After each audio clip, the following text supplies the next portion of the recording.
I sound Yeah, better now? yeah, you sound better now. We live now, man. I'm gonna start copy the link and put them in some of these things. Okay. Give me a sec.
So you just put in the Armin Rod Squad thing.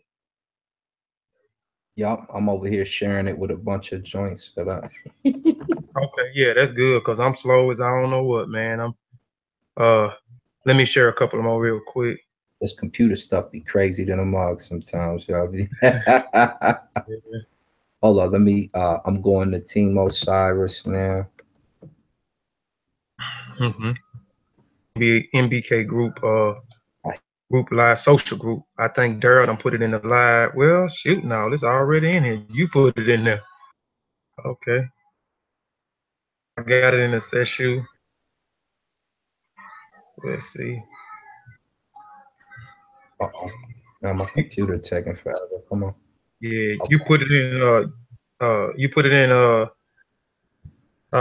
your website, Hanu Nature Spiritual. Back in the chair not let me put that in there.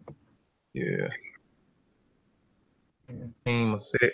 If you ain't already done jumped in there, put it in there. It's set. I hit Osiris.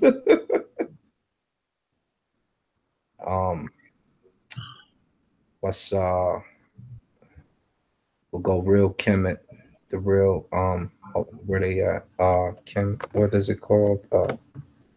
Kemet. Ancient Kemet, the Egypt they never show you. We'll go to Advanced Science Kemet 101. I ain't even start sharing on Google Post. On Google, none of that. I'll do it after on there. Because that'll be all night trying to add all them joints in there.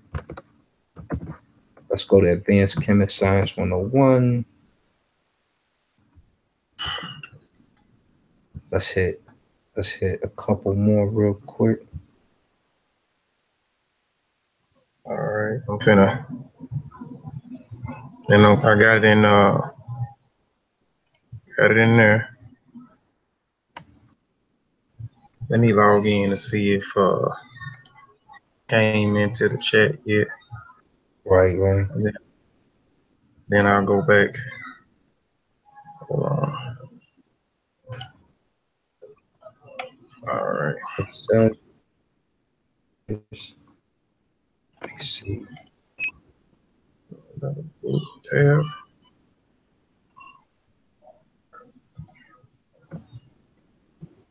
Okay, so we hit them up. We hit them up. Okay. Pretty close that. Tab. Oh man. Okay. So we hit them up. Okay, I'm trying to We hit them up. Okay. Dang. Close that. Hold on, let me pause this. Look, we'll turn the volume down.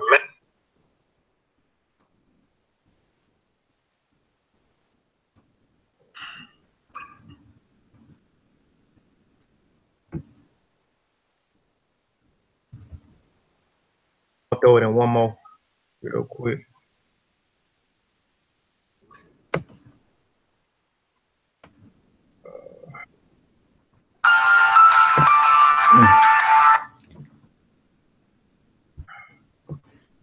We doing a show over here now. You want to be a part of it?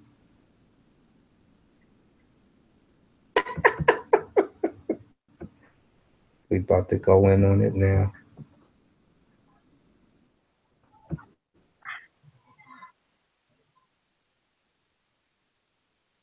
We over here sharing the link right now because we're getting ready to knock it out. Yeah.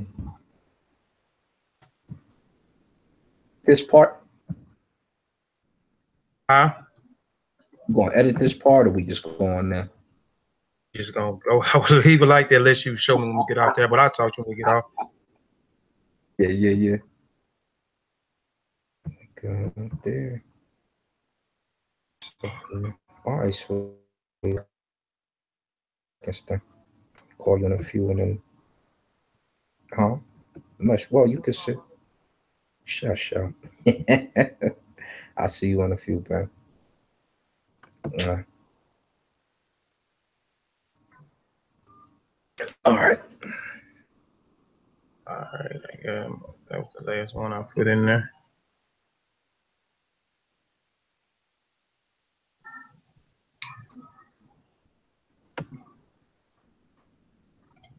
All right. Hold on. Let me get on back on here now. Okay.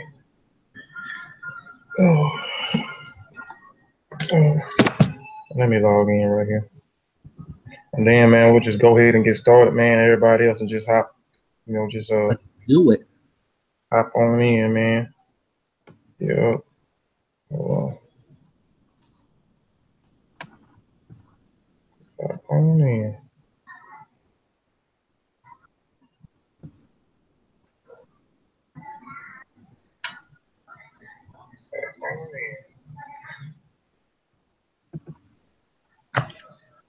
I'm gonna go from the head mostly. I'm gonna pull from a few notes, but I ain't going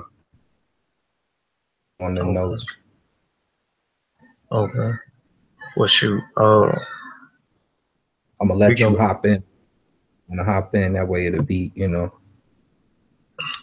Let me share my screen real quick because I wanna get some, and then I'm gonna play the intro, then do the Hotel Dino suit, and then introduce you. Hold on.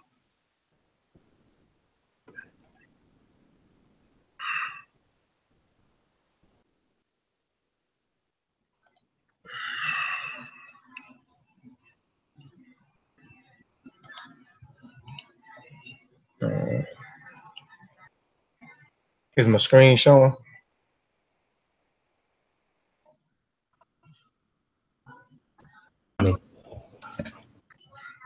Is my screen sharing? Yeah. Delay right here for some reason. I was gonna mute out so it don't hear voice over here no way. So. All right, well, we finna get started, man. I'm finna go ahead and play the intro video to the show, and we're gonna go ahead and get started. It ain't showing here on this device here, man, where it's sharing. It's showing my face, but you say you can see it, Sin? Yup, I can see it. Okay. Scar.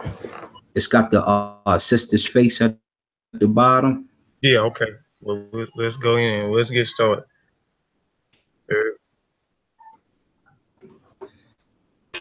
Itself is a superb and supreme picture of creation. When man becomes possessor of the knowledge of himself, he becomes master of his environment, the captain of his own ship, the director of his own destiny, the accomplisher of his own ends. Man should understand himself because man is full of knowledge, and this knowledge is a gift of nature. When Mother Nature created man, she deprived him of nothing. He was given the faculty of understanding all things around him. This faculty for understanding has not been taken away from him. None of his senses have been taken away from him. So there is no excuse for the black man. Raising my team, red, black, and green, queens and kings, salute, now scream, I said, bring forth another hit, I said, five I'm raising my team, red, black, and green, queens and kings, salute, now scream, I said, bring forth another hit, I said, five I said.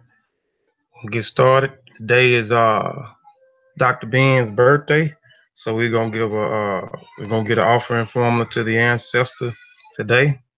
The offering formula to our national ancestor and the master teacher, Dr. Yosef Ben Jochanan.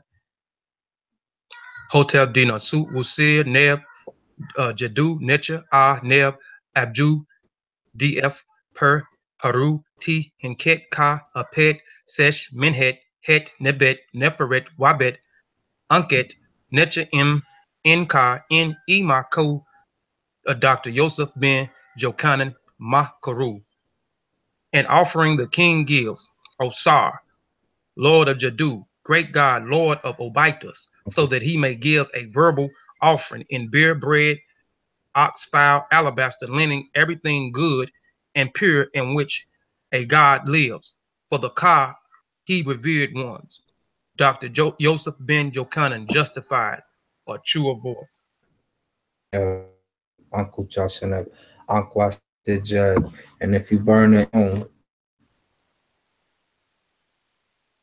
laid, the fire shines, the incense is laid on the fire, shines your perfume, oh incense, may my perfume come to you, oh incense, your perfume comes to me, you natural Dr. Ben, may my perfume, you natural, may I be with you, natural Dr. Ben. May you be with me, natural Dr. Ben. May I live with you, you natural Dr. Ben. May you live with me, you natural Dr. Ben. I love you, you natural Dr. Ben. May you love me, you natural Dr. Ben, Uncle Jaseneb, Uncle Astejed, and may you forever live and free, traveling unhampered like the everlasting lords.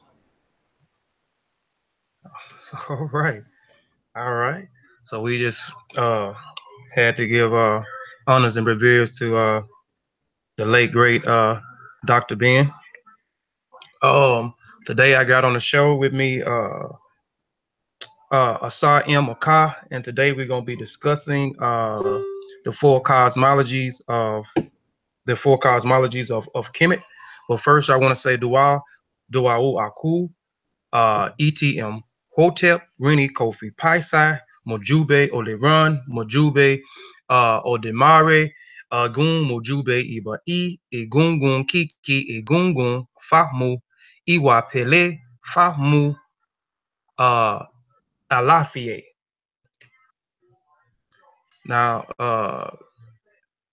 my brother, sorry, you can come in, man, and speak, man, and we'll get started. Introduce yourself, man, and we'll get started. ETE, Imhotep, Seni, and Seba, see, Uncle Astejed, Uncle Jaseneb, Dua Seni Senet, to us.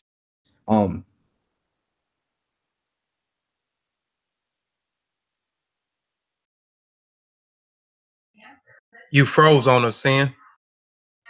It's very important.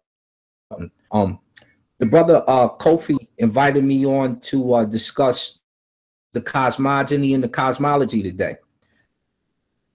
Initially did a series, start his book of Ra, which is almost done. Right, Saber? Take your mute off. My bad, I done turned the camera back around, but yeah, just I'm done. Just got to get some artwork and some stuff touched up on it before that is done. I'm gonna share some of it Tuesday.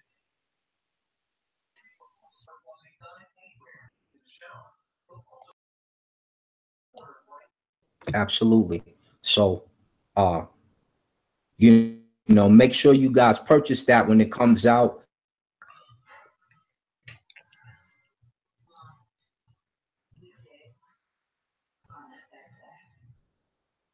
Information for the masses. Absolutely. Let's go into ancient Kemet. Where should we start? Well, can we start with the pre-creation story first? The with the Ogdog. We're definitely going to start there. Let's go. Yup, the Zep Tepi and what have you. So I'm not gonna go too deep into Zep Tepi. I think if you want to know that, come get initiated, right? But we're definitely gonna hit all four creation stories. But when we go to or what we call the Ba'ura in Peru, the souls of Ra in the sacred temples, which you would basically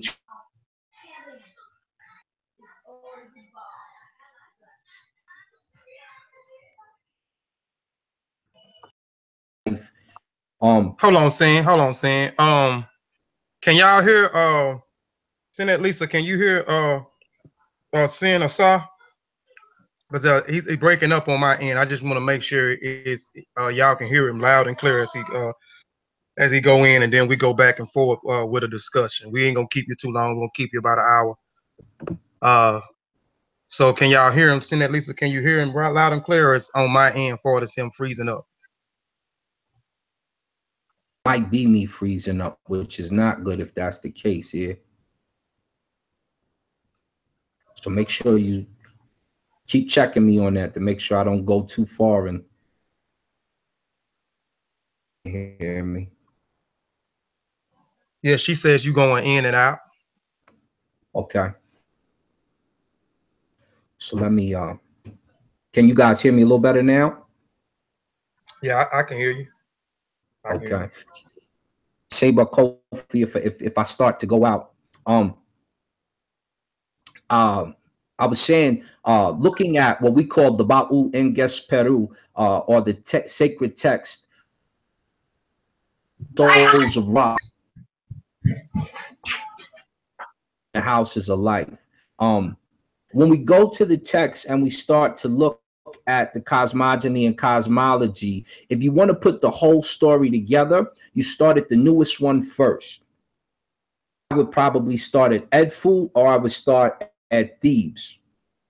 But to get the story and to know how these things came into being, we have to go back to the beginning. So we have to go back to Kamenu, or what you would call Hermopolis. We call it Kamenu.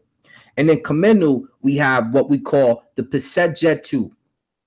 You with that term because your calendar is also called the Pesejetu. Pesejet means that there's a group of Necheru, a group of aspects of nature, or for those being a group of aspects of God. The layman, we call God Necheru, or we call the aspects in nature atheists that are listening. So when we look at these aspects, there are 8. Truly, there are 9. In a minute. So when we first go to the 8, which in Greek they call the Agdad, we just call it the Pesejetu Kamenu, right? The 8, there's a certain order. And Kamenu is the first order that we deal with. So when we deal with the first order of Kamenu, with Nun, and we deal with Naunet comes first. That stated is about Nun generally. The reason Naunet comes first is because when we deal with science and when we deal with space, the females in space tend to be bigger than the males. Our immediate solar system, which we call Nut, our planet, our location, which we call Eb, or Seb, or Keb, or Geb, which is the earth. That means that that female is surrounding that male. She's bigger than him. Or he's in the womb of her. You could say it that way too, but we won't go there right now. So when we talk about the...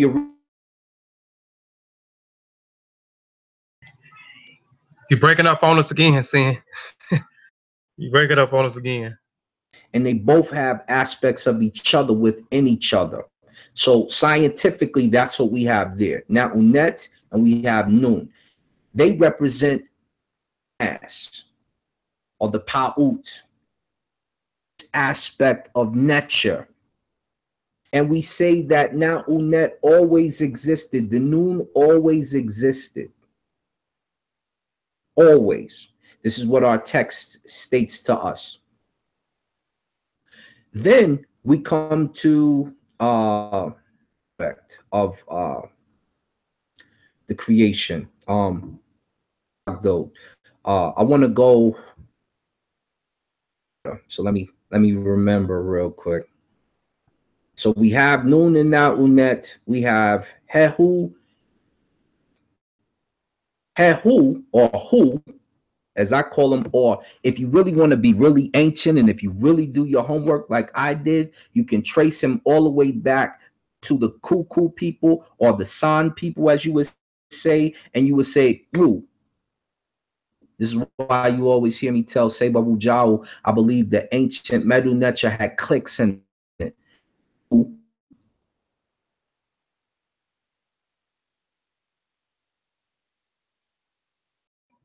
You're going in and out on us again, Senator. Have some things in common. We won't go there right now.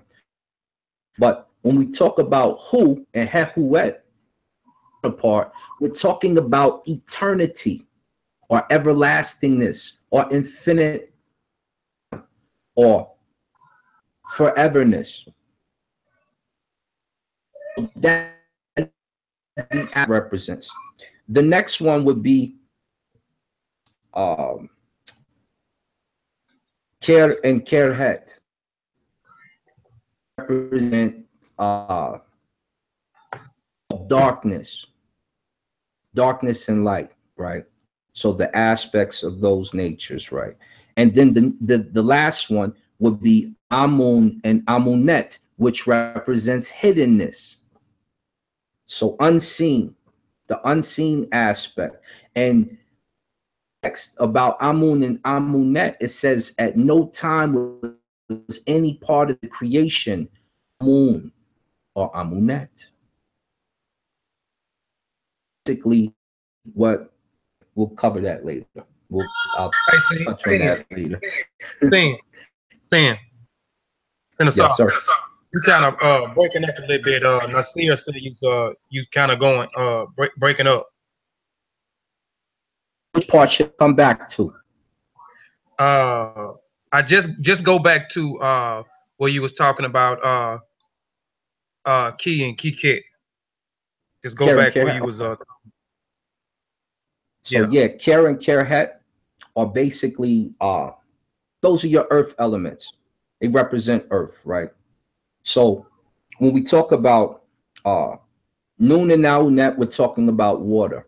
When we talk about He or Hu and Hehuet, we're talking about fire and eternity. When we talk about Care and Carehet, we're talking about the earth. When we talk about Amun and Amunet, we're talking about hiddenness and the darkness, the covering, and we're talking about those are the 8.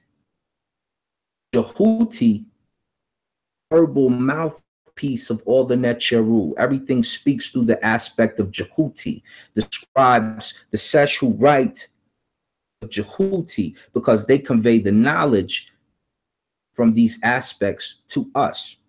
9. So those would be the 9. And this is the Pesejet 2, the Agdad in Greek, and they make up the 8 from Kamenu. So Kamenu has those Netcheru, and the Agdad are the ancient aspects of nature. They are what makes up the physical universe when we start to break them down into elements. When we break them into elements, we look at Nun and Naunet, energy and dark matter. We look at Hu and Hehuet, at time or timelessness. We look at Care and Carehet as, and we look at Amunet as the hidden universal soul that inhabits all things. That the Kamenu God. To the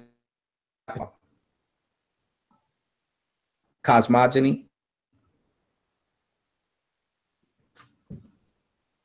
You still kind of going in and out, Sam. Kind of breaking up a little bit. Can you hear me a little better now? Yeah, I can hear you better. A little bit. Yeah. So I was giving, because you was talking, you was going in, and then you just started he wasn't breaking up bad as you was, but you was kind of breaking up a little bit. But I think they heard everything that you were saying, but you was kind of going in and out a little bit, not as bad as you were in the beginning. giving you the aspects. Noon and Out net represent Hu and Hehuet represent infinite time. Carehet, like your earth. And Amun and Amunet represents the universal soul. So it's the soul within all things, or the animating portion of all things that show life. It is life. It is the aspect of life. It's what animates the energy, and energy is what animates things. So I was say about Kofi, did you want to add anything to that particular Pesejet? Well, you kind of break it down. You kind of already breaking it down with me going into it, because I just wanted to understand that this is the beginning of creation or the beginning of the universe. The am I correct with that, Sin? With the beginning, okay, so with the beginning of the creation, we can kind of see the similarities if you look at Bang and see how well, I'll get back into that. I'm gonna get back into that because I want to get back into that because when you touch on, I'll get back into that and kind of break it down. I want to try to compare it uh to the energy expanding or the Big Bang because I know a lot of people don't like to use the terminology of the Big Bang. So I want to as you get into when you get into Atum. So and I'll go back and I'll kind of break that down because I want to tie Atum into uh, basically what you just build off with the Kimnu, or in the Greek vernacular the Agda. And plus, I want to come back to when I come back to that, I want to explain strong force, weak force, uh, gravitational force, and electromagnetism. I want to be able to explain that. I want to try to tie that in to those four pairs, which make up eight, and the masculine and feminine, as you spoke on a while ago. Absolutely. Helium, hydrogen, all of those things start to come into play. Um, the when we go to the next Paset, we start to function on the Shabaka stone, the Memphis, or what you would call on Kapata, right? Hawet Kapata is similar. This analogy because it simplifies the text for you, a lot easier to comprehend. So, concept of the noon, Ptah ends up surnaming the noon.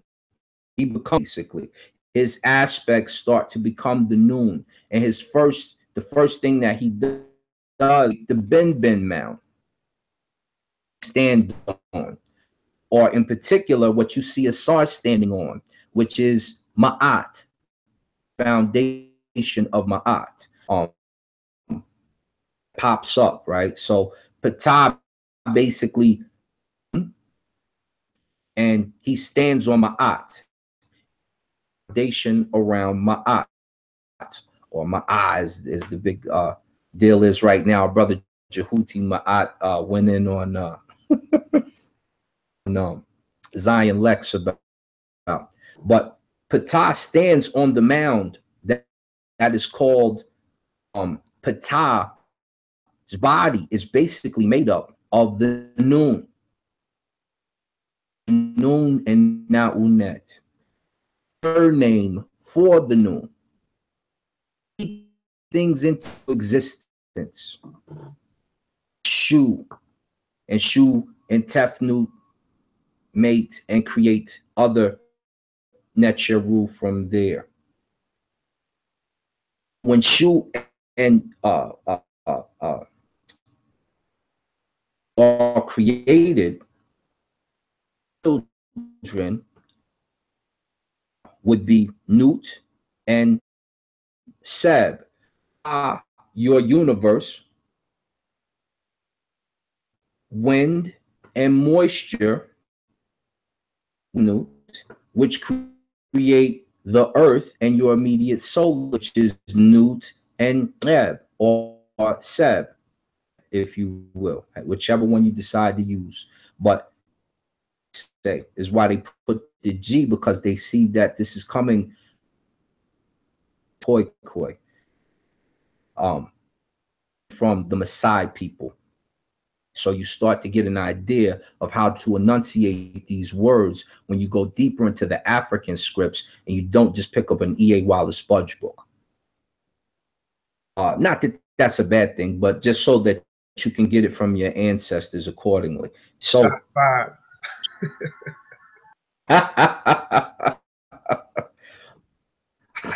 all right. So then you start to have the understanding of their children. To break down their children, I just want to shoot right over to Inu, or what a place you call Heliopolis, Inu, so we can start to explain that particular subject and how it correlates. Hey, can before you go into that, can I want to read? I'm gonna share my screen because you was talking about Ptah and Ptah becoming Nun and so forth with the Mao. I want to read some out of African philosophy just to bag up what you saying and bag up if everybody know what Ptah is. But I want to read this. Let me share my screen real quick. Or do I need to let you keep going because I don't want to break your bill? No, I'm trying to save some parts just so you can hop in and throw some stuff in there. So yeah, go ahead. Okay. Hold on, let me share my screen. Share my screen. Okay. All right. Can you see my screen? Yes, sir. Okay, I just gonna read this little piece right here, and then I'm gonna read from Theophila Binga's book, dealing with the primary. And as he's giving you the locations of these places. He's giving you the locations of these places. He done told you about Kimnu. He done told you about which is Hernopolis, which we know Hernopolis is a Greek word. Hermes Trismegistus, who is Jehuti in the Greek. He tells he's going to touch on which we know as Heliopolis, and he's just touched on Menefer or Hetkabata, the house of the mansion of the soul. And here, if you understand what Ptah, okay, right here, I just wanted to read here. Let me see. This, unlike other Egyptian creation, was not a physical, but an intellectual creation by the word and the mind of God. I'm gonna read that again. This, unlike the other Egyptian creation, was not a physical, but an intellectual creation. It says an intellectual creation by the word and the mind of God. So we're talking about talking thoughts. So we're talking about thoughts, thoughts and speech. So I want to go back. Hold on, let me stop sharing my screen. Stop sharing. Okay, so it says in the Shabaka stone, the God who came into existence is Ptah. Ptah is one on the great throne. Ptah / Nun, which Brother Sin just told you was describing a while ago. Sin Asar was describing Ptah / Nun, the father who made Atum. Ptah / Nunet, the mother who gave birth to Atum. Ptah, the great elder, the heart of the Enad, who gave birth to the gods, the tongue of the Enad, who gave birth to the gods. So now we're saying the tongue of the Enad, who gave birth to the gods, who is under the nose of Ra every day. He comes into existence through the heart. So remember, he comes through existence through the heart as a form of Atum. He comes to existence through the tongue. So he comes through existence through the heart, and he comes through existence through the tongue. Great and powerful Ptah, who transmit his power to all the gods and their gods. In truth, through his heart, this tongue through which Haru came into existence, and Jehuti came into existence as Ptah. It happens that the heart and the tongue had power among all members to teach. He, Ptah, exists as the heart in every body, as a tongue in every mouth, of every god, all humanity, in all animals, of all worms, of all living things, to think in a capacity of the heart, and to command in the capacity of the tongue. Everything Ptah desires. He, Ptah, the Enad, is before him. Lips, there are the seeds of the hands of Atum. Then the Enad of Atum came into existence through his seed and his fingers. The Enad of Ptah is surely the teeth and the lips, this mouth that proclaims the name of everything in the form whence emerged Shu and Tefnut, and the Enad or the Pasejet created the sight in the eyes and hearing of the ears, the nostrils sense smell, so that they might bring information all the way to the heart. For it is the heart which permits the coming forth everything conceived. And it keeps talking about the heart and the tongue now. And it is the tongue which expresses what the heart has thought. Thus we born all the gods Atum of his Pasejet. For every divine word came about through what the heart had thought. I'm going to read that again. For the divine word came about through what the heart had thought, and what the tongue commanded. There were born all of the Ka spirits, and thus settled. The female spirits, the Himsu produce all nourishment and the food offering. So it keeps speaking about the tongue and the heart and things coming forth through the heart and through the tongue, by the heart and the power of the tongue. Now, I wanted to explain something. The Ramich of the Kemetu looked at a heart, described the heart in a certain manner, and the tongue as well. The Ahati, which means heart.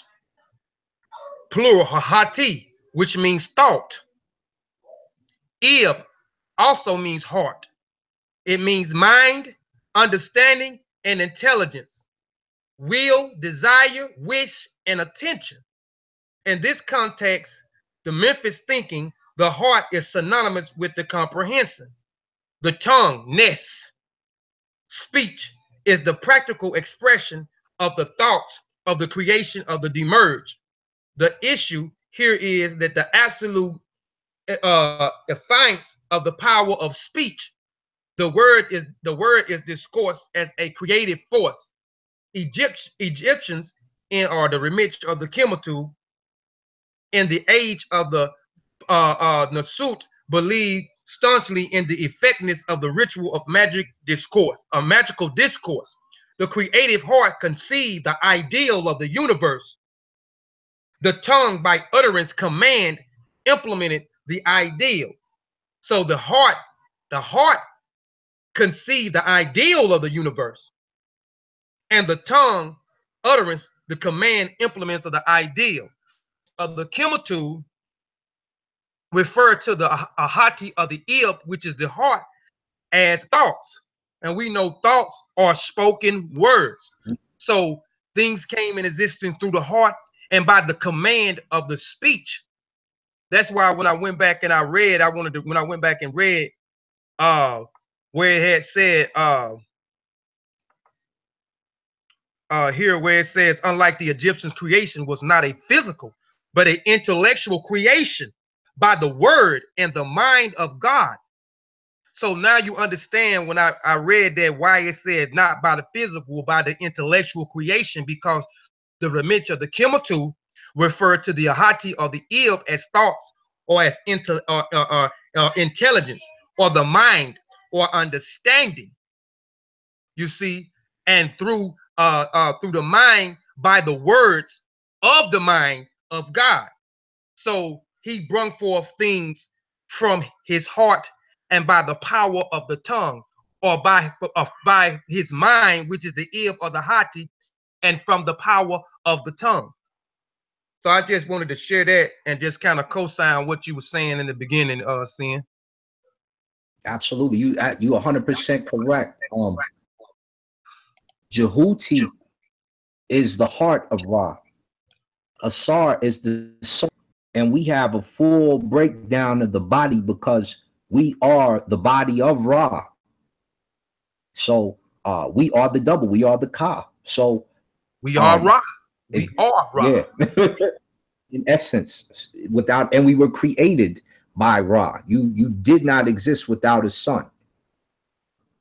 When you give that analogy, it's perfect. And then to further it, let's go into the 75 praises of Ra.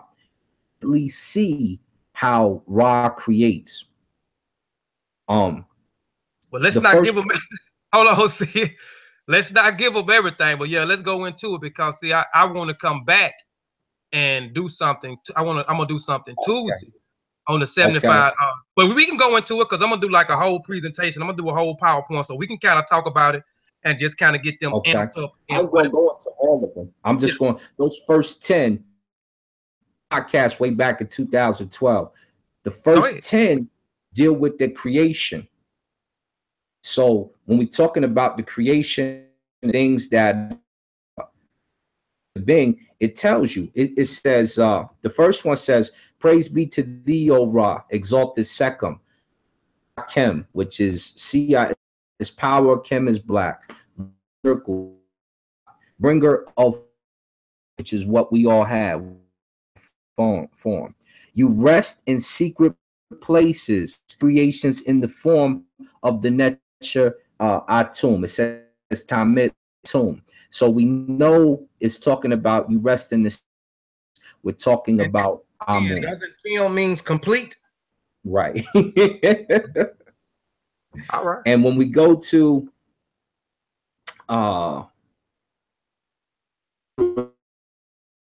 quick, and then I'm gonna hop to the other one when it talks about how he creates.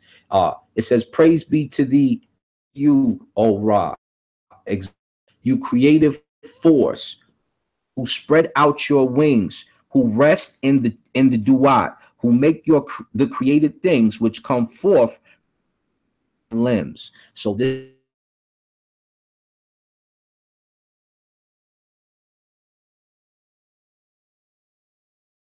You breaking up again, saying Asar. he says this. He says, it says, praise be to you, O Ra, exalted Sekhem, your eye, speak to your head, breath to the souls in their places, and they receive it and have their forms in him. So you are just a form in Ra. He calls to his eye. He calls to the sun. Eye, he thinks the thought and gives the breath to the soul in its place.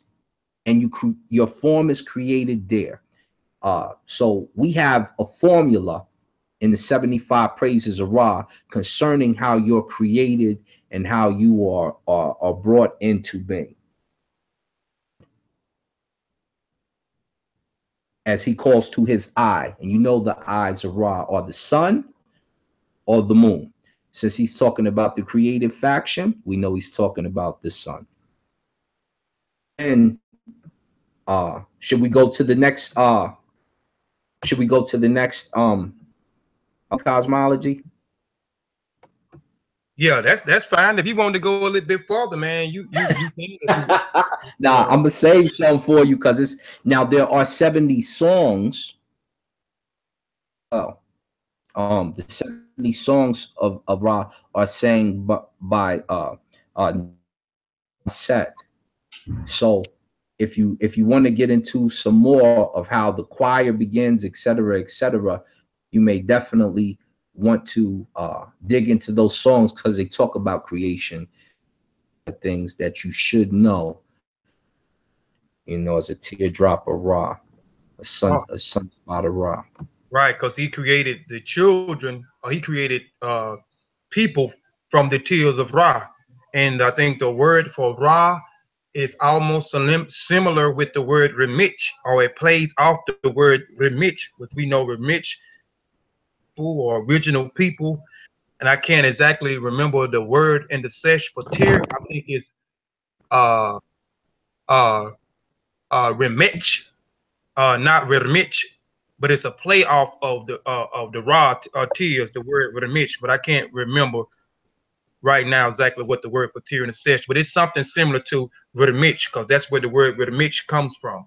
because the people was created from the tears of Ra. Am I correct? Exactly. You are a limb of Ra, and that's how you should act, without question. Not just spiritually, scientifically. It is what it is. You can't even deny that. Um, Move though to Enu, or what Heliopolis. The formula there is, um, first the noon exists, and of course you know the noon as Ptah now.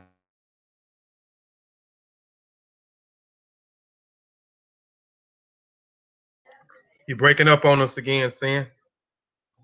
Zep Tepi, or the time before time, if you will. Atum create Ennead, two that we call the Great Pasejetu, which is another Greek term made up of a group of Netcheru, and then you have the creation itself. So you have the Ennead, then you have the creation. But basically, when you get over here to this particular Pasejet, this is when we start to get into the breakdown all in all and all in the all. Even though we've covered it before, it starts to really be transmulgated here. It starts to really be um, perpetuated here, and thus you have Atum, all things, and above all things. So he is you, and you are him. And then you have the Netcheru, which come along with this. We go from Lu or Shu and Tefnut, as you know, who create Nut and Yeb.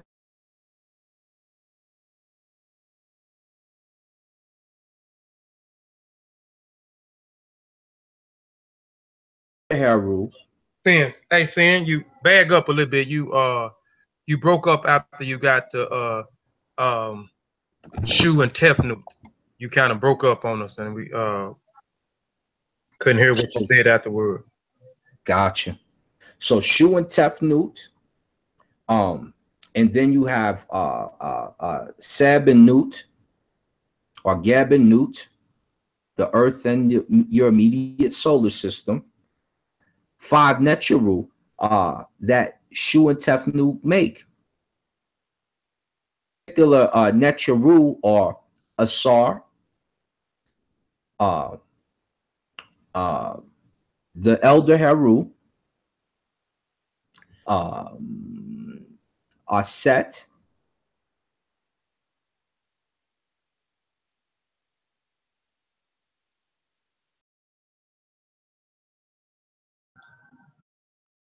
You breaking up. You broke up on us again. Can you hear me now? This thing be so crazy sometimes.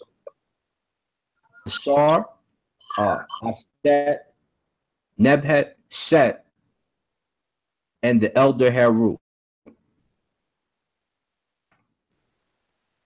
About those 5, this is when you start to get into aspects of our nature, our immediate niggas. I'll break down one of them. Asar in particular represents you. So you always hear us call each other Asars. Or when you look at Nesman's papyrus, you see that Keperu, he makes a bunch of Kepers basically, and he calls himself Asar. After he makes all of these beings, he calls himself Asar. When the people die, they refer. Hey, Sin, that's an epithet that's some of the suits had too. Asar, right? Exactly. Right. In fact, when we get to the Nasu, before we get to the Nasu though, the people, when you read the pyramid text, you see it says O-N. The N means you put the name in there. The name, if it wasn't anybody there, would be Asar. We would consider them an Asar, because Asar is the universal soul. He is the aspect of Amen. know that. But Asar is by a few things in life. Asar in the mythos shows the people agriculture. First forms of agriculture that he showed was corn, how to grow corn, animals, how to grow your own food. So Asar is represented by the corn. That's why they call him the corn god or whatever. But he's an aspect of the corn, which is one of our first agricultures. The bread of Asar, or the body of Asar, when they talk about the Asarian cakes, is cornbread. And you know your family ate cornbread, especially if you're from the South, or if you were here and you're some of the first African Americans to come over here. I go all the way back to Daddy Grace. I'm from the South. I'm from the South. I'm from Mississippi, bro. We love our cornbread.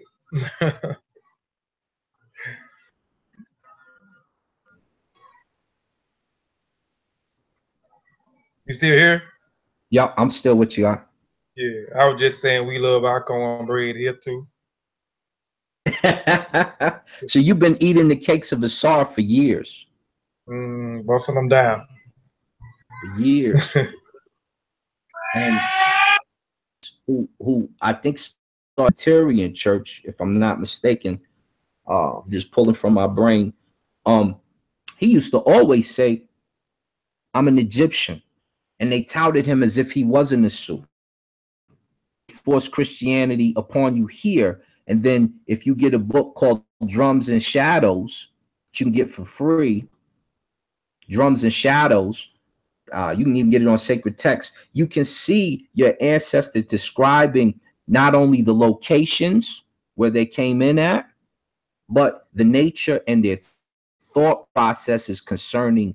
They said the spirit is in everything. There's a spirit in this, a spirit in that. And I always tout this book, Drums and Shadows, in case somebody comes and tells me, oh, you was Christian when you got off the boat, because that's probably not true in most cases.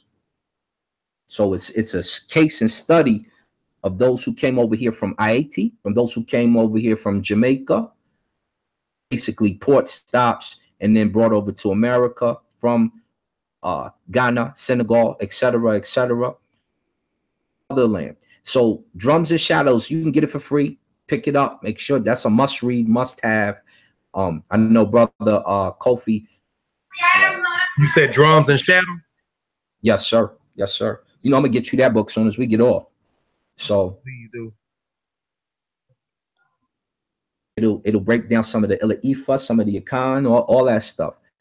And me and Sabar Reggie, I shot it over to Sabar Reggie when we were doing the study on his debates, Atlantic slave trade routes.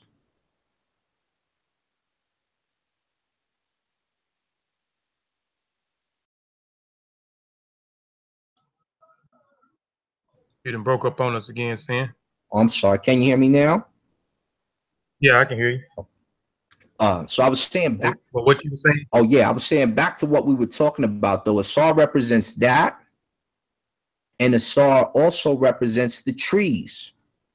He represents the tree nature, and when you cut the center of the tree out, which is to emulate his myth when Set him in the coffin and throws him in the water, throws him in the Nile, and he travels to Buto or Busaris, and he ends up lodged in the tree, and the tree grows bigger than any of the trees around it.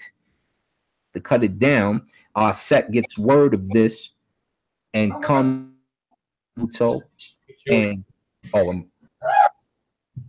and once she comes over to Buto or Busaris and tells the king, my husband is in that, cut the tree down, and they cut the middle portion of that tree out.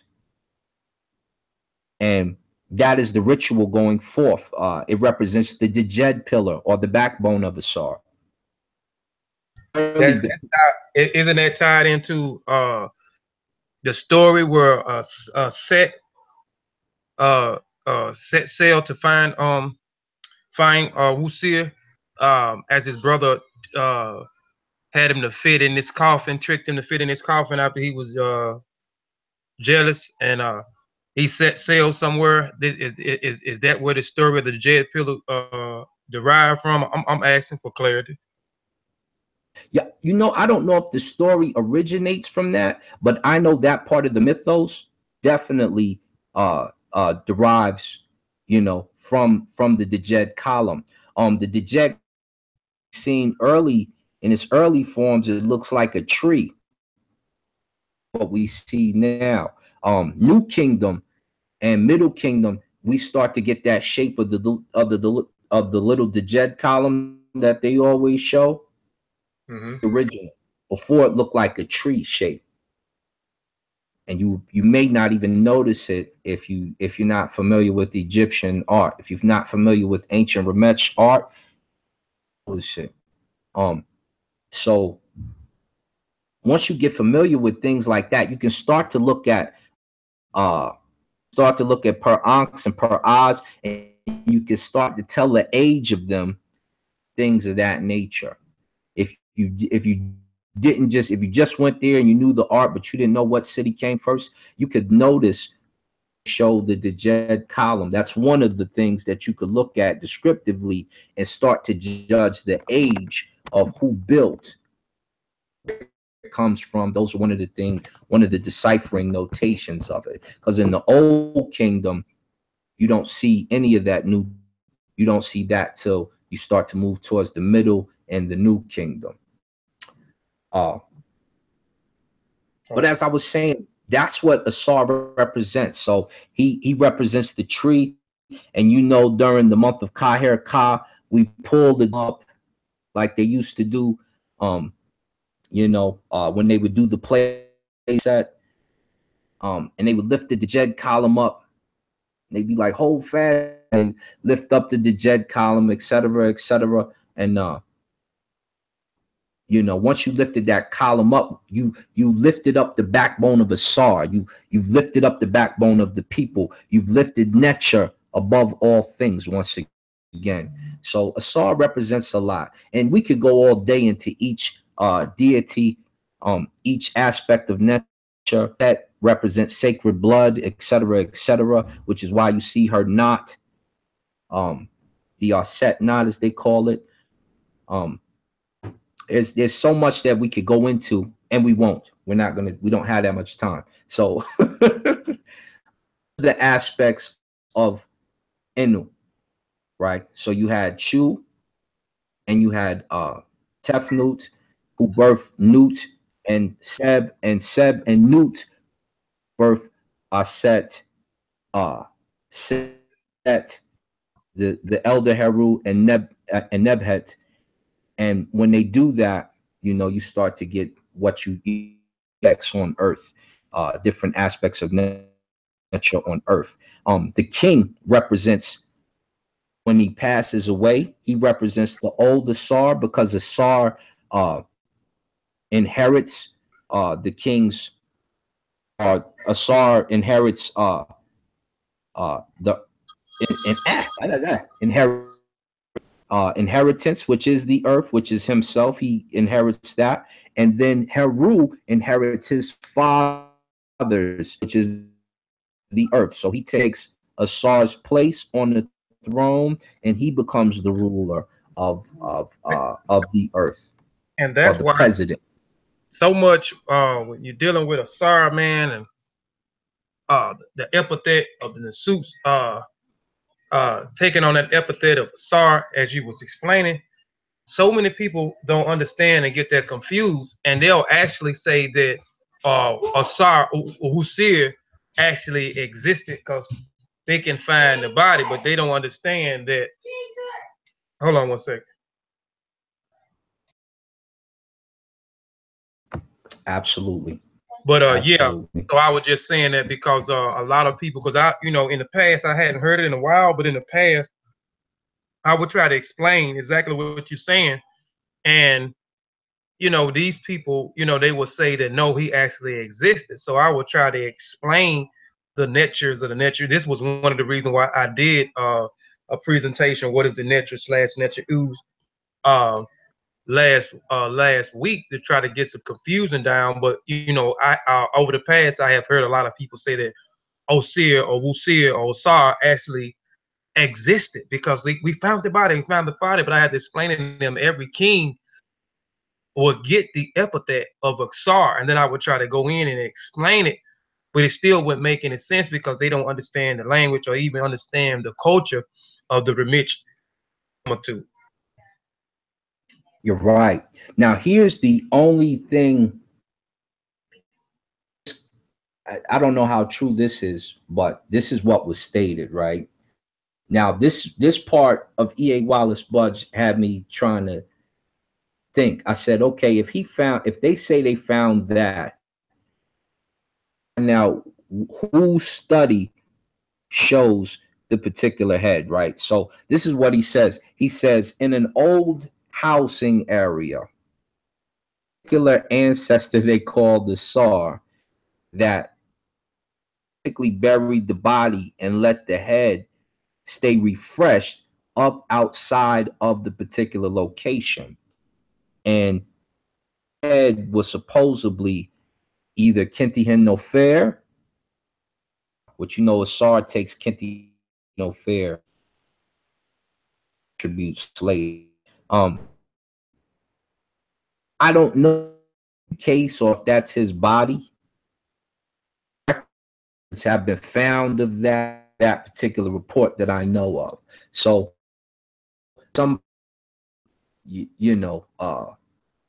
establish more to it or say that to that. The other thing would be this is where we first start to see you know become privy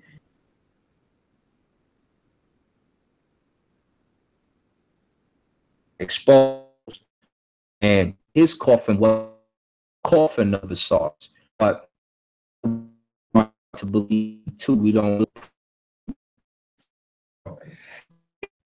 You're breaking up. Speculation. You're breaking up again, Stan. Breaking up again. Got you. Where do you lose me at? Can you hear me, Stan? You're breaking up on us. Yes, sir. Can you hear me? Yeah, you good. You good. Okay. What you were saying about the coffin of the Tsar, and then you broke up or something. Which Where you was talking about the coffin of a Tsar, you was talking about the head. Okay. You was talking about the coffin of Tsar, then you kind of went in and you started breaking up pretty bad. I kind of let you kind of still when I thought maybe it was gonna clear up, but it had got worse. So the coffin of King Jair is they thought was a Tsar, but we don't really have anything to substantiate that. States that such and such a Tsar, but it doesn't say that he's a Tsar or anything like that. Substantiate that. You have stuff about a Tsar before the Old Kingdom begins. Pre-dynasty stuff, if you will.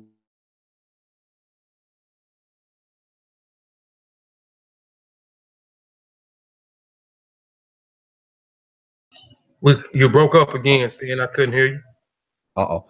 We don't really have anything that can substantiate that a Tsar lived. Right. But you have people that think that a Tsar is the universal soul in all things. Right, but you have people that think that a Tsar is actually was a corporal being and actually walked the face of the earth. And again, like I was stated, they just didn't understand. They don't understand the chemical of the Remich culture and right. Why did Nasut inherit the epithet of the name of Asar.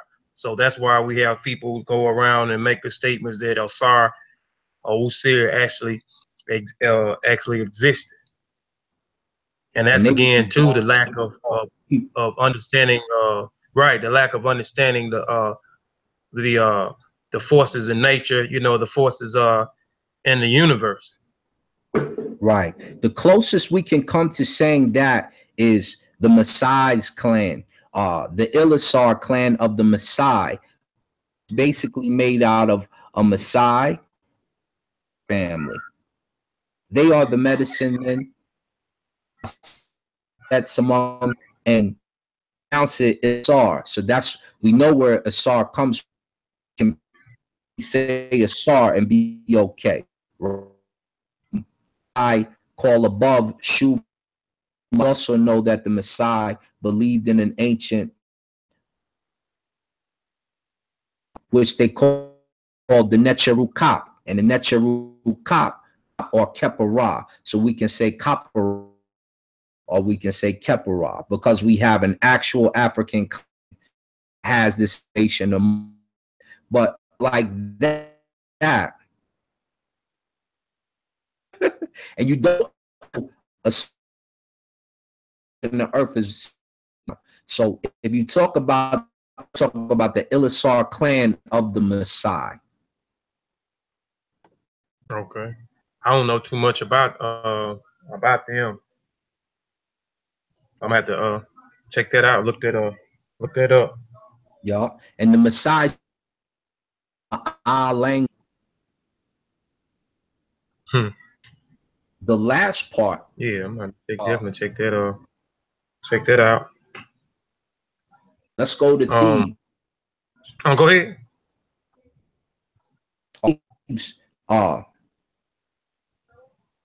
And this is where Amun comes into prominence. When we go to you the late, you breaking up a little bit. See if I can get it better. Now? Yeah, I can hear you. Okay.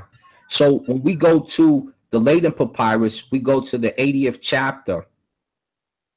The first thing that, like I said before, the new cities deified the old ones. So it's in chapter 80.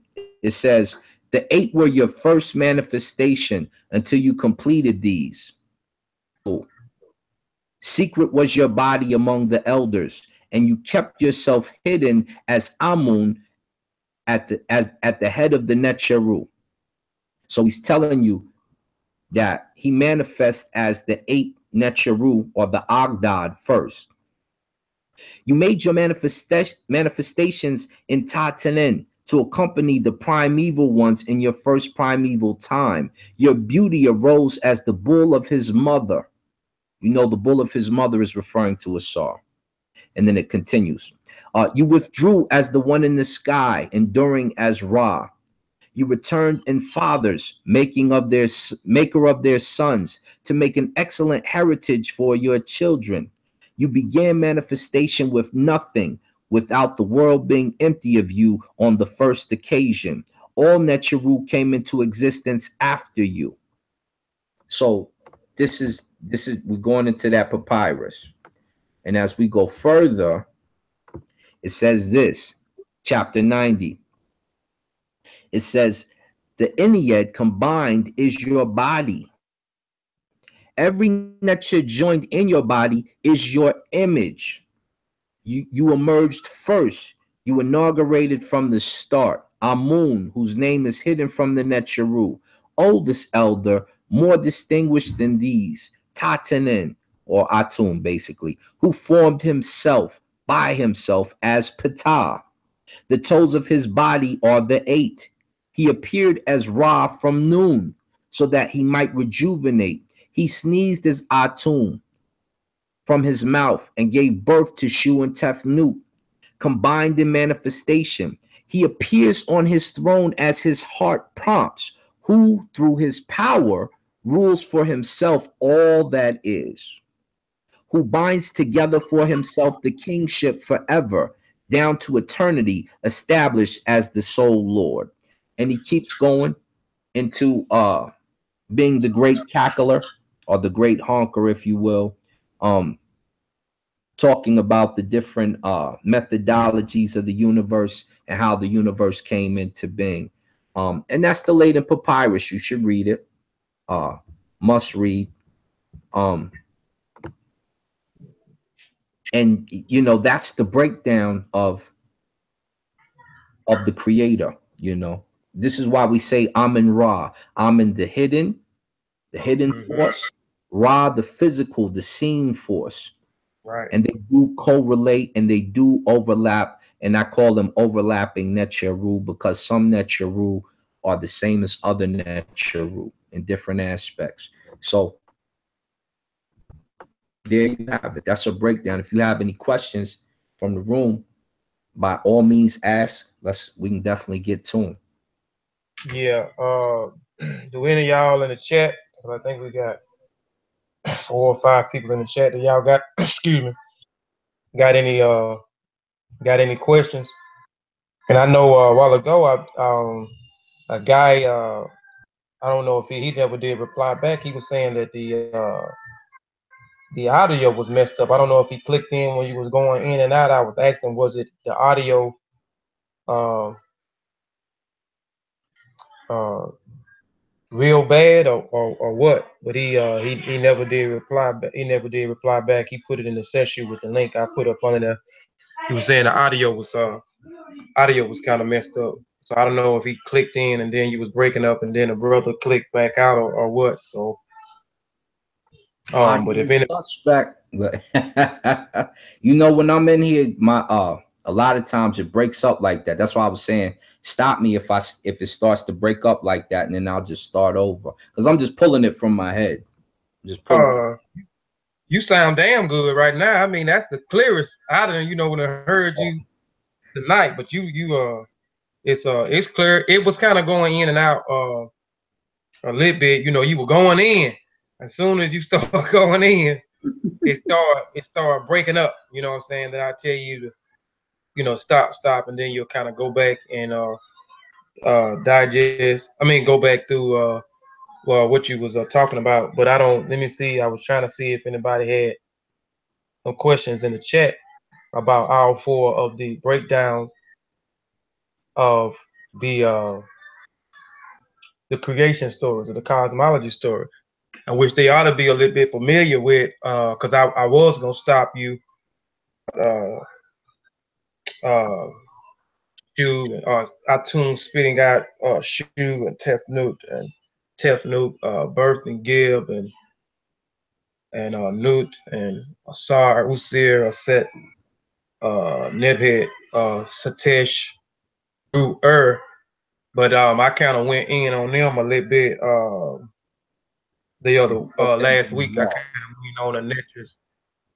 They should be familiar with who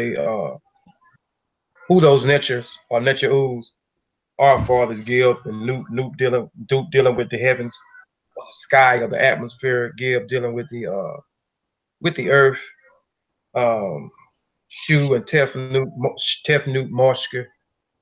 Shu, the eye. I mean the air, dryness, and Shu separated Gib and Tefnut from each other, dealing with the old mythos of him separating because he didn't want them at. It's been a while since I looked at it, but wasn't Shu the one that separated? Shu separated them because he did not want to give them birth, and Jehuti came along and put an extra 5 days onto the 360 days where they was able to create the other 5 Necher Uz, which is Aset, Usir, Nebhet, Satesh, and Haru or Haru the Elder. Am I correct? It's been a while since I looked. Shoot, it's probably been about 2 years since I read it, but I'm just trying to remember it, from what I had read. But ain't that how the myth goes? That's exactly how it goes. Jehuti ends up playing droughts. One of the female aspects and wins. And when he wins, he allows them that 5 days. And then they create Asara said, etc. Ra sees it and deems it as good, and everything is fine, basically. So and then he assists in nurturing, right, them. I'm a and that's basically Oh, go ahead, go ahead. I didn't mean to break you out. Basically, these are basically telling you stories in nature and science, like even the dismemberment of the Tsar, um, how we discussed that's the moon situation. But even with putting his body back together, remember, the word Nasut Biti refers to two things. It refers to the Nasu plant, Biti the bee, Right. and the phallus is made of gold or honey, is how it was attached. Aset turns into a kite, a bird, and comes to sit on the phallus, which is fake.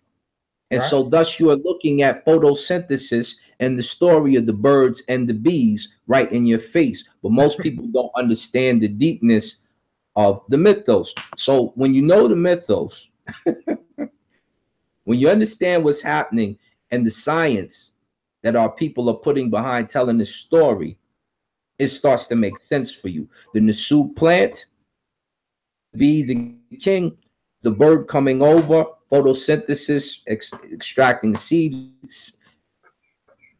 These are how our people told mythos and stories, science, or Right. Kamiya. This is how science is put together.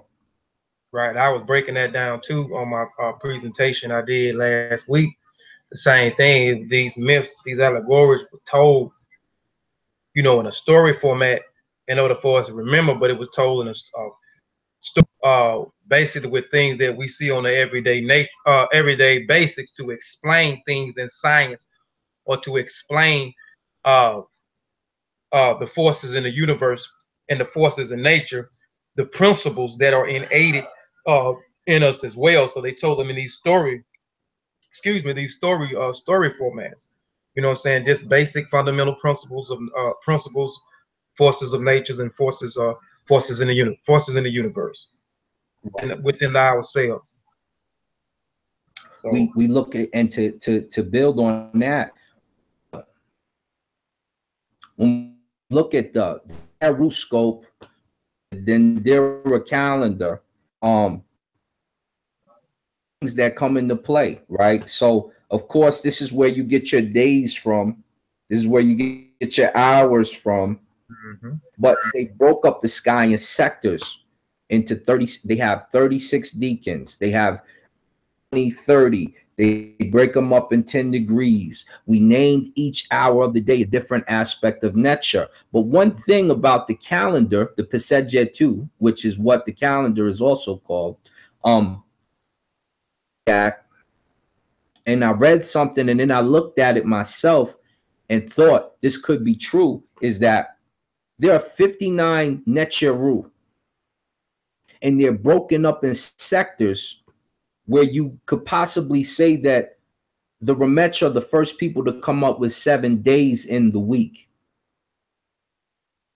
One's looking at the calendar like that, or studying it that deeply. But when you look at the 59 Necheru, and when you look at how it's broken up, that if something came out that said that there was 7 days in the week, I wouldn't doubt it, because that's how they sector it up. They break those 59 up into 7 parts. They break up the hours. Wasn't one of the calendars 10 days though? Didn't they have a 10-day calendar system? We got our 10-day calendar. We got that from, which is not actually a calendar. That particular thing is talking about a work day or a work week. So there's a particular work week which we know is 10 days. We have the Maasai calendar, which matches the Coptic calendar, and it matches the Ramesh calendar pretty much exactly to the T, which shows 15 days and then another 15 days, which we know is correct from the moon cycles. And it also correlates with the harvest time. The other thing is when you go into Dendera and when you go into Edfu and you look at the calendars, now there's some fake ones that Napoleon's people made. So you have to dismiss those. Ones in Edfu, and when you look in Dendera and you do the actual study on the calendar, now Saber Patah Sakir says there's 9. I see where he got 9 from. I don't think that that would be the number of days. 10 we could use because we see the workday in Cairo. Right. But if you said 7 and you looked at how they sector off the rest of the sky,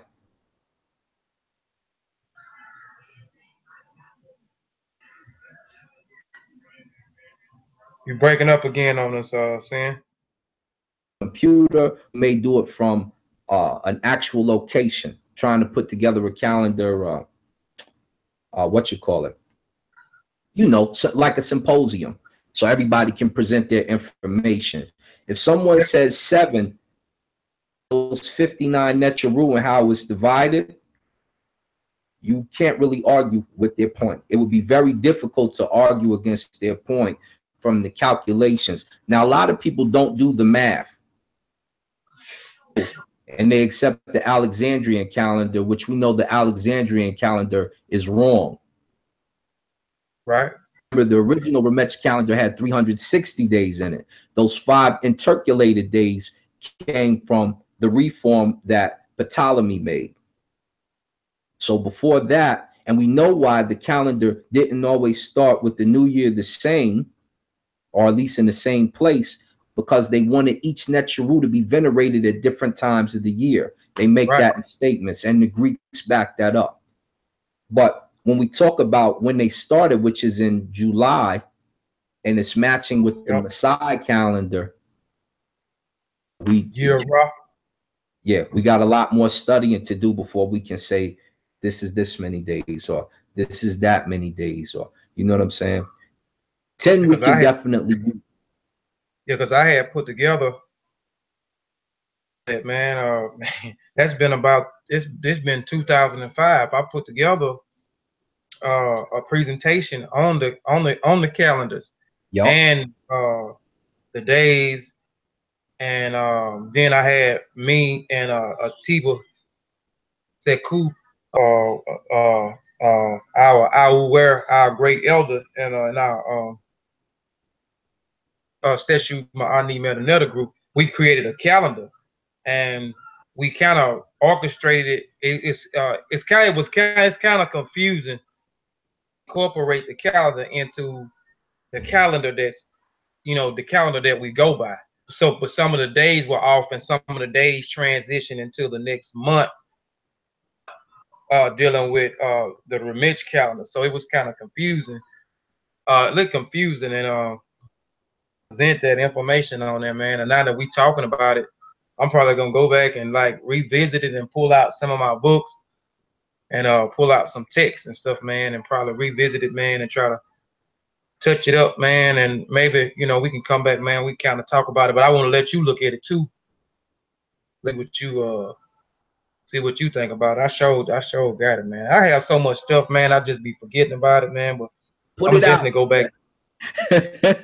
You need to put that stuff out. I remember because you and Rob was working on it, and I had brought up a few different calendars. I was like, all these calendars here are useful, you know, in some form or another. I say not all of them go off of the main year, which he tried to blow out of proportion. But then when I say, look, you got the Alexandrian calendar, so I already know you're wrong by, you know. But Seba Wujau pulled out the book, which also has the Alexandrian calendar. And I think it's all you guys get it. It's a pretty good book, but it's based off the Alexandrian time. So when we start to delve into the breakdown of the time and the original New Year, which we have in Plutarch's Annals, and we have it in I think it's Dionysius' Annals as well. He speaks on it. I think it's him. We know we can pinpoint when and what, right? This is how I know Kahir Ka came around November-ish as opposed to December-ish, which is on the Alexandrian calendar. It's in July as opposed to August. So we know July. He got a question. Hold on. He got a Timu got a question. Hold on. Nasir Shemin Hotel, 2:30 a.m. here in Germany. All right, Nasir. Timu has a question though. He has a question. His question is, where do you think we would be if we? I mean, hold on. Where do you think we would be if we left uninterrupted? I feel that if that left our ancestors alone, we would be more than who we are now. Where should we be spiritually? This is from Tamu. This is the brother that was. Oh yeah. Go ahead, but this was the brother that was talking about the audio was messed up a while ago, but he came back in. He said it started, it cleared up, so the volume was good. So he had a question. There I go. ETEM Hatep Seni Tamu. Be Timnu. If I'm saying your name wrong, brother, please accept my apology. But I think it's Timnu. Mm-hmm. Because if Shaka Zulu would have won that war, Africa goes untouched for a while. And then Africa is forced to handle business, and they still have a good amount of leaders who know what to do to defend the country as well as cultivate the country around. But if we even go further back to if we were to beat Cyrus and the Persians that came over after some of the Himka slit his daughter's throat, and then they rushed into war. If we win that war right there, the world is a lot different. The world is different. If Hannibal gets the troops and goes and destroys Rome during his conquest, the world is a whole lot different. You know, we probably still live off the earth. We probably look a lot like Wakanda right now. You know, because the ancestors was all about nature. If you killed certain animals, you would get killed as well. You know what I'm saying? It was a respect for the nature around us and our ecosystem. We wouldn't be as afraid of spiders right now. We'll put it that way. But because of the dichotomy that is, you find most of the world living off of weaponry. And whoever has the best weapons can tell the story. It's not who's the smartest, it's who has the best weapons right now. Because when we talk about stuff like back surgery, and my friend who I haven't spoken with in a while, Dr. Boachi, he's the founder of that back brace. And yeah, he had a couple botched operations, but he taught the guy from Germany. He taught the guy from Switzerland. He taught the two guys from Germany. He's the founder of that type of surgery. You know, you don't have without Benjamin Banneker making the filament for the light bulb. This is out instantly. When he made the filament, the inside of the light that actually works, now you have electricity that's sustainable. So I just think that with our interruption in history from being great kings and queens, things have changed. Our dichotomy has definitely changed. And it's not that we can't get it back. It's not that we need to go all the way back to Stone Age, but we definitely need to forth inventions and our ideas and impose them on what we see now.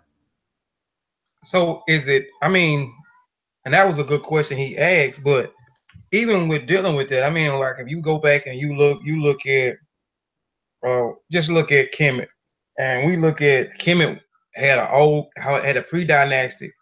Kemet had the old dynasty. Then it had the first intermediate period where you had a group of outsiders come in.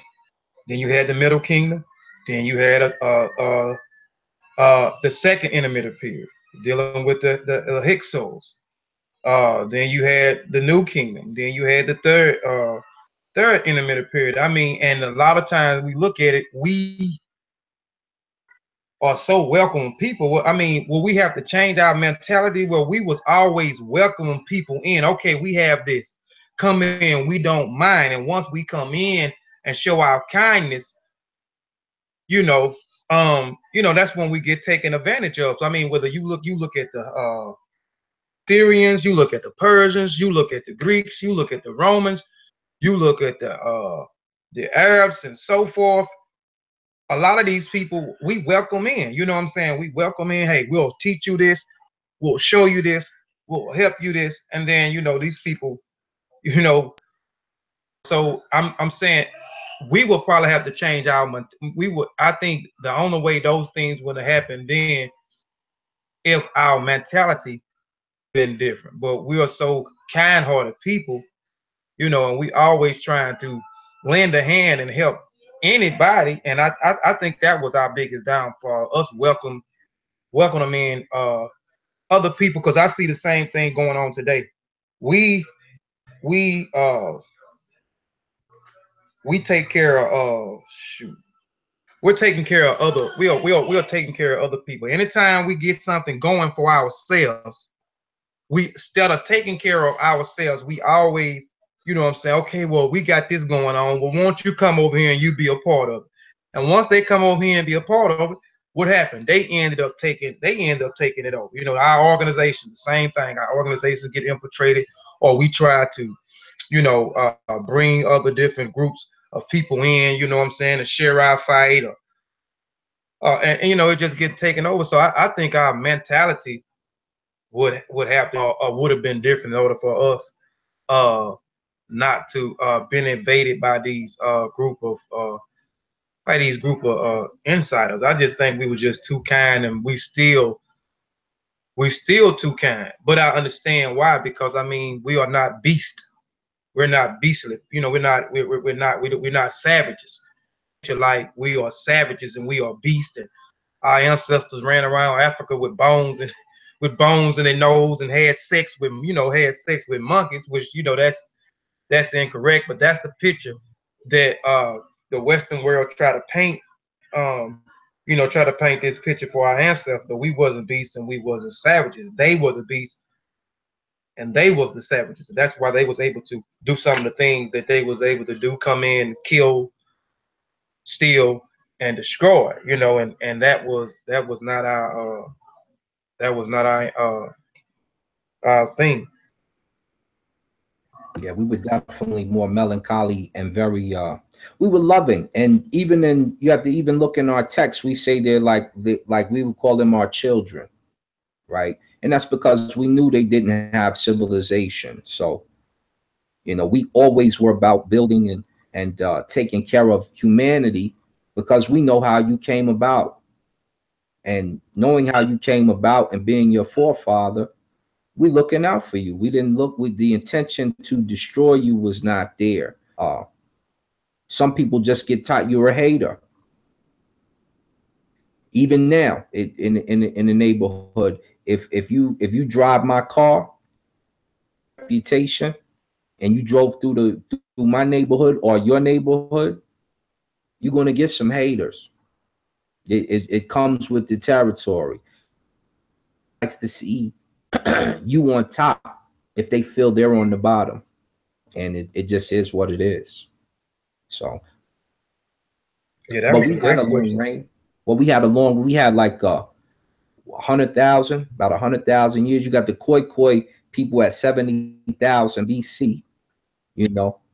So we know they were around for that long, and you have by other accounts that we were around for 4 sun cycles.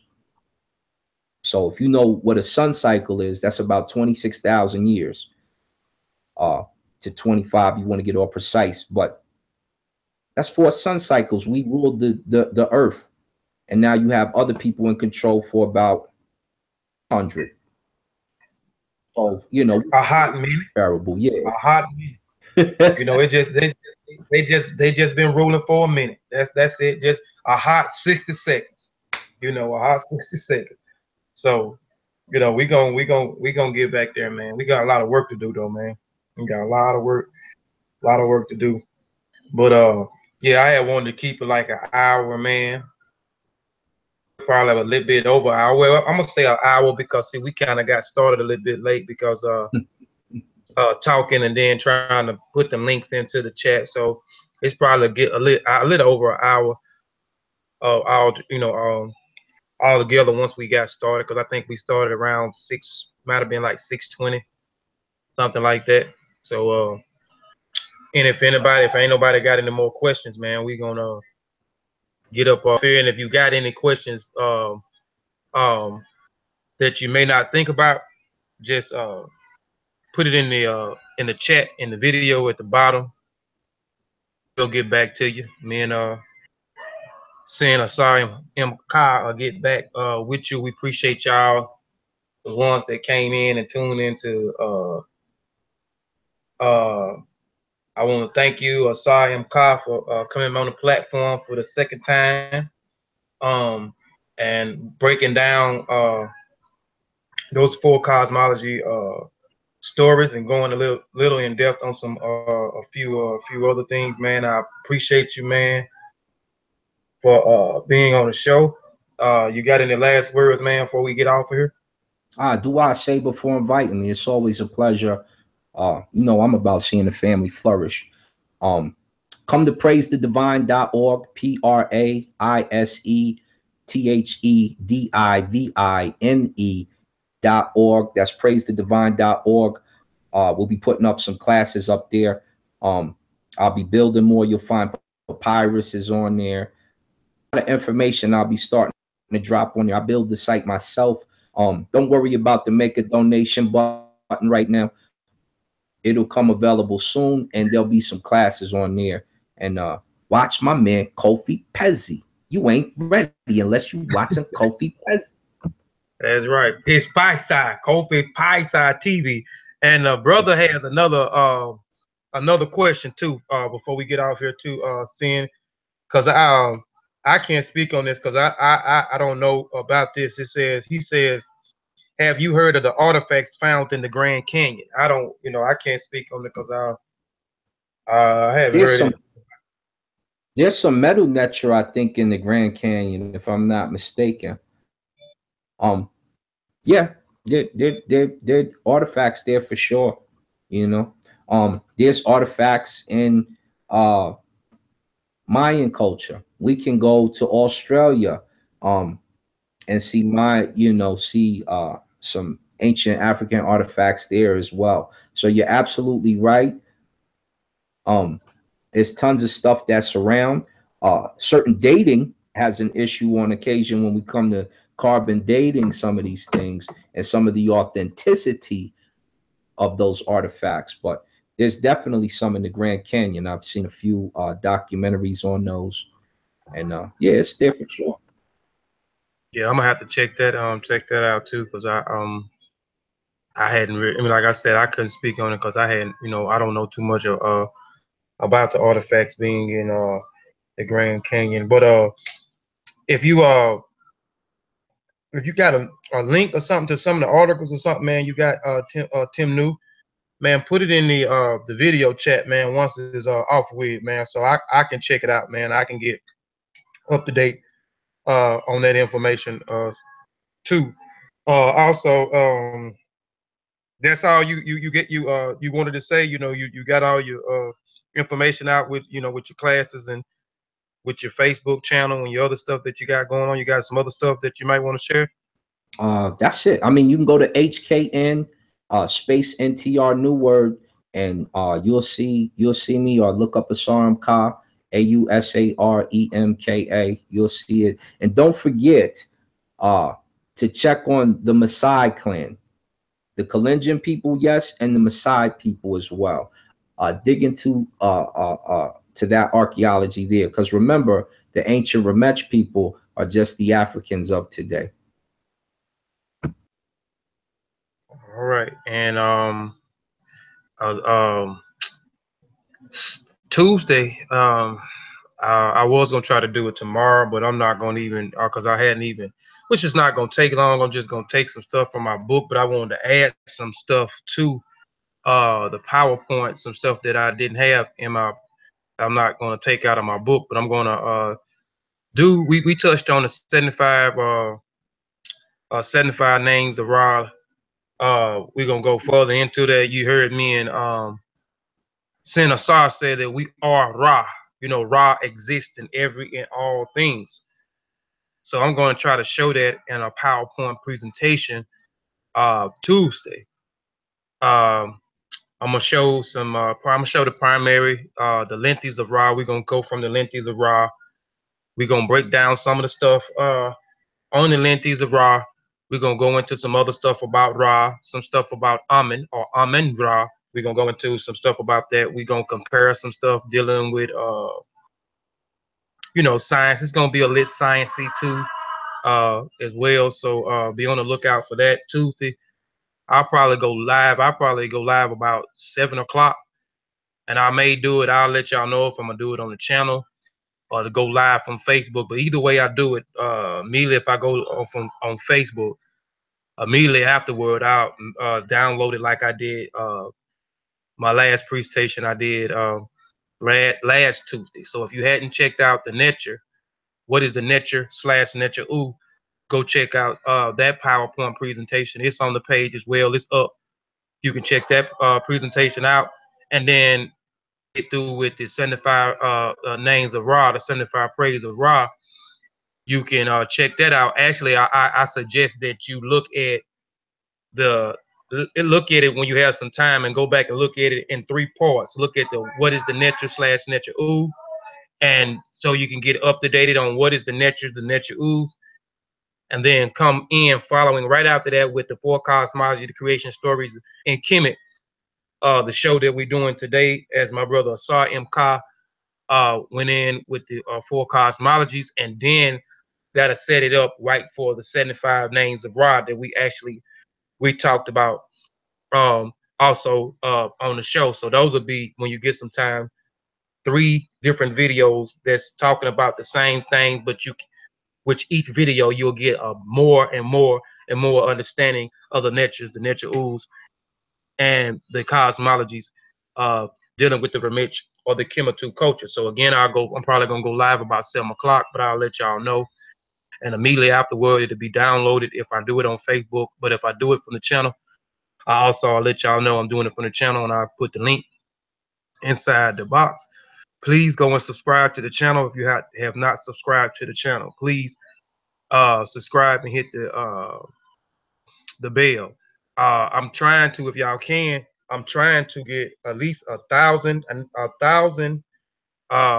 subscribers by the end of next month. By February the 1st, I would like to have 1,000 subscribers. And when I'm on Facebook, I'm having, with my PowerPoints, I'm having 11 to 1,200 views. So that shouldn't be too far-fetched for me to have 1,000 subscribers by the end of February if I'm averaging from 11 to 1,200 views already on Facebook with my presentation. So please support me. Support Asar M.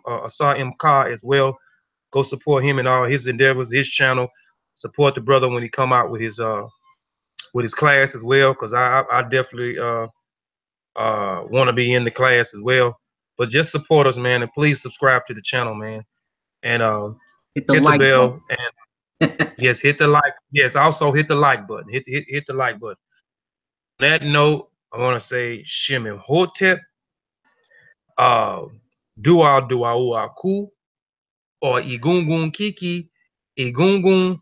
I'm gonna leave y'all with my video. Give me 1 second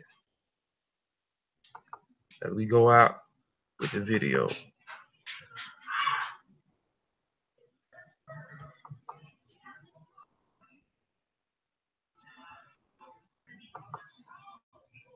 Man in the full knowledge of himself is a superb and supreme creature of creation. When man becomes possessor of the knowledge of himself, he becomes master of his environment, the captain of his own ship, the director of his own destiny, the accomplisher of his own ends. Man should understand himself because man is full of knowledge, and this knowledge is a gift of nature. When Mother Nature created man, she deprived him of nothing. He was given the faculty of understanding all things around him. This faculty for understanding has not been taken away from him. None of his senses have been taken away from him. So there is no excuse for the black man. Raising my team, red, black, and green, queens and kings, salute, now scream, I share. Bring from another hit, I share. Five I'm raising my team, red, black, and green, queens and kings, salute, now scream, I share. Bring from another hit, I share. Five I share. That's okay.